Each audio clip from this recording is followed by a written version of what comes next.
కొంతమంది పిల్లలు మాట్లాడుకుంటుంటే విన్నాను, మన కళ్యాణ్ బాబుకి రికార్డ్సే లేవంట. ఎవరు చెప్పారా కళ్యాణ్ బాబుకి రికార్డ్స్ లేవని? ఫస్ట్ మన టాలీవుడ్ లో fastest 100K likes first of all పరిచయం చేసిందే కళ్యాణ్ గారు. 7 minutes వకీల్ సాబు. ఆ తర్వాత ఆ రికార్డ్ ని బ్రేక్ చేయడానికి ఎవరి వల్ల కాలేదు. మళ్ళీ పవన్ కళ్యాణ్ గారే భీమ్లా నాయక్ మూవీ ట్రైలర్ తో 3 minutes లో 100K లైక్స్ ని దాటేశారు. ఆ తర్వాత first 1 million like trailer Tollywood కి పరిచయం చేసింది కళ్యాణ్ బాబే వకీల్ సాబ్ తో. ఆ తర్వాత మళ్ళీ 24 hours కాకముందే 1 million లైక్ ట్రైలర్ ని పరిచయం చేసింది కూడా పవన్ కళ్యాణ్ గారే. అది భీమ్లా నాయక్ ట్రైలర్ తో.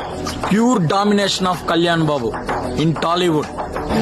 జస్ట్ రీజనల్ మూవీస్ తో, రీమేక్ మూవీస్ తో ఆయన క్రియేట్ చేసిన రికార్డ్స్. అలాంటిది ఇంకా మరి పాన్ ఇండియా లెవెల్లో ఓజీ అంటున్నారు.